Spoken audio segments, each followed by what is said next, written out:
Et c'est parti. Bonjour chers parents, bienvenue à cette capsule vidéo sur les classes d'accueil de l'école Saint-Malo. Je me présente, je suis Nancy Fall et je suis l'enseignante pour la classe de 801. Et moi, je suis Claudia Ferreira-Martin, donc la classe 802.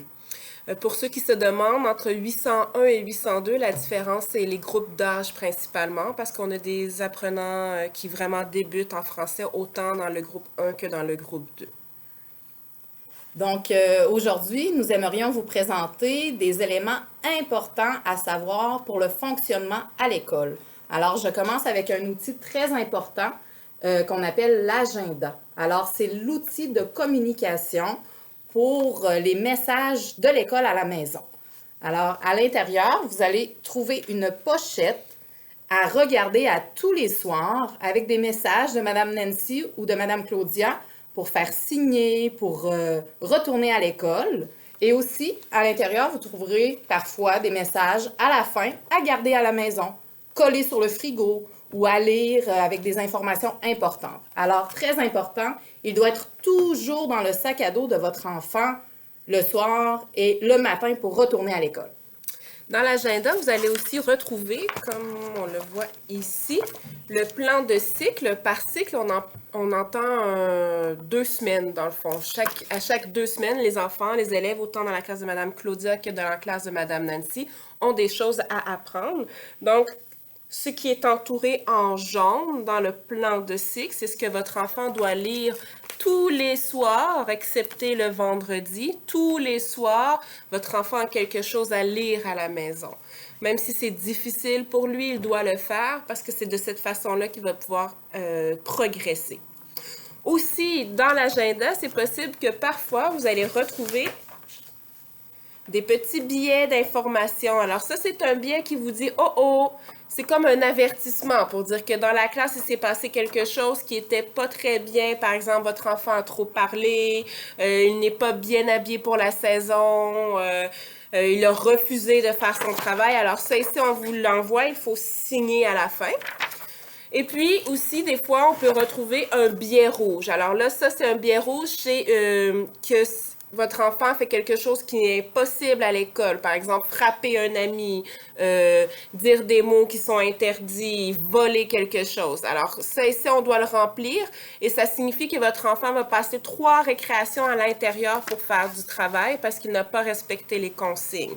Et s'il a 3 billets rouges, il doit rencontrer la directrice. On va vous rencontrer également pour essayer de trouver des solutions avec vous et votre enfant. Alors ça, c'est pour les messages. Vous trouverez tout ça dans l'agenda. Aussi, votre enfant a une pochette de lecture. Alors, très important, ce sont les livres de l'école. Alors, pour ne pas les briser, l'enfant doit toujours ranger son livre dans la pochette, dans le sac à dos. Alors, je fais ma lecture, j'ai fini, je remets le livre à l'intérieur. Ce sont des livres qui appartiennent à l'école. Si le livre est brisé, si le livre est perdu, on doit faire payer les parents. Alors, c'est pour ça qu'on demande aux enfants de faire très, très, très attention aux livres de l'école. Pour la classe de Madame Nancy, avec l'agenda, vous allez retrouver 3 duotangs de différentes couleurs, noir, vert et rouge. Et c'est les choses que votre enfant doit lire à la maison. Parfois, c'est des lettres, parfois, c'est des syllabes, la, le, li, lo, lu. Et plus on avance, plus ça va être des mots. Hein, il faut comprendre que si votre enfant est dans la classe d'accueil, c'est qu'il a 2 ans et plus de retard dans ses apprentissages par rapport à ce qu'il devrait être ici à l'école au Québec. Donc, par exemple, ici au Québec, pour un enfant qui a 10 ans et qui est en 4e ou 5e année, on lui demande de pouvoir écrire un texte en français de 250 mots. Donc, c'est des choses comme ça qu'on regarde. Et nous, ben, notre travail, c'est d'amener votre enfant là il doit être en français et en mathématiques parce qu'on fait aussi les mathématiques et on fait aussi de l'art et de la géographie dans les classes. Votre enfant a également des cours d'éducation physique, de musique et d'anglais avec d'autres enseignants qu'on appelle des spécialistes. Et il se pourrait que votre enfant, en cours d'année, aille faire des petites visites dans les classes régulières pour passer une période ou plusieurs périodes, soit en mathématiques, en français, pour vivre des activités. C'est comme ça qu'on voit si votre enfant est bientôt prêt à intégrer une classe régulière. Alors, peut-être que ça peut arriver. Parfois oui, parfois non. Il faut comprendre que c'est un processus qui est très, très long. Il ne faut pas se décourager. C'est normal que ça prenne du temps. Hein, votre enfant ne peut pas rattraper 4 ans d'année scolaire en français s'il ne sait pas parler français ou s'il n'écrit pas français en une seule année. C'est impossible. Donc, c'est possible que votre enfant passe tout son primaire en classe d'accueil. C'est une réalité qui arrive souvent, mais sachez que ces enfants-là, quand ils arrivent au secondaire, c'est à ce moment-là qu'ils peuvent aller dans le parcours régulier. Mais c'est normal que votre enfant, ça prenne du temps en classe d'accueil. On est là pour ça. Oui, il ne faut pas voir la classe d'accueil comme un échec. Hein. Il y a des élèves qui vont intégrer, d'autres non. On va suivre l'évolution de l'enfant, ses besoins, et c'est cas par cas, finalement. Aussi, à l'école, vous allez voir qu'on va faire des sorties, donc les 2 classes ensemble. On va en faire 2 fois par mois au moins, comme prochainement nous allons aux pommes. Donc, c'est des sorties pour faire vivre la réalité du Québec à vos enfants. Également à l'école, pour ce qui est du fonctionnement à l'école, c'est vraiment important que vous appeliez quand l'enfant est malade, quand il peut pas venir à l'école. Donc, le numéro de téléphone, il est dans l'agenda de votre enfant. Okay? C'est sur la première page. C'est très important, appeler, dire la raison, il est malade, un rendez-vous pour le dentiste, un rendez-vous chez le docteur. Également, à l'école, votre enfant doit avoir une bouteille d'eau dans la classe avec lui. On demande également qu'il ait des vêtements d'éducation physique, dont des chaussures d'intérieur.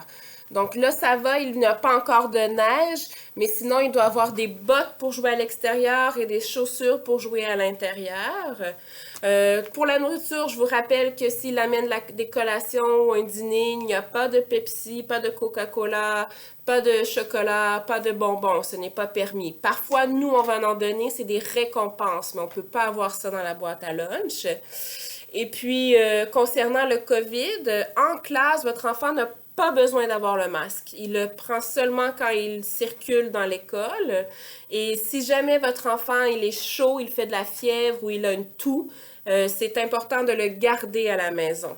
Parce que s'il y a un cas de COVID dans la classe, ben après, il va falloir tester tout le monde. Donc, c'est très compliqué. Donc, pour le respect de chacun, si votre enfant est malade, il a mal à la gorge, il a chaud, il est très fatigué, on le garde à la maison. Nous avons aussi donné des boîtes de masques pour la maison. Hein. C'est important de changer le masque le matin avant de venir à l'école. On a des masques aussi à l'école, mais l'enfant doit avoir soit dans son sac d'école sa boîte ou, c'est ça, utiliser les masques qui sont donnés et le changer. Et puis, finalement, bien, on va se reparler au 1er novembre. On va avoir des communications. Donc, on va vous envoyer un peu qu'est-ce que votre enfant est capable de faire. Et puis, le premier bulletin, donc les premiers résultats, ce sera seulement en janvier. Donc, de septembre à janvier, on regarde comment votre enfant fonctionne et en janvier, on va vous donner des premiers résultats qui sont vraiment pour dire comment progresse votre enfant. Hein? Pas par rapport aux autres, mais vraiment par rapport à lui. Donc, c'est tout. Alors, on vous remercie et nous sommes très heureuses d'accueillir vos enfants dans nos classes. Et si vous avez des questions, n'hésitez pas à communiquer avec nous, avec le numéro de téléphone de l'école Saint-Malo. Et vous pouvez nous écrire une petite note dans l'agenda aussi, c'est possible. Il y a vraiment, n'hésitez pas à nous contacter. Merci beaucoup. Bonne année scolaire.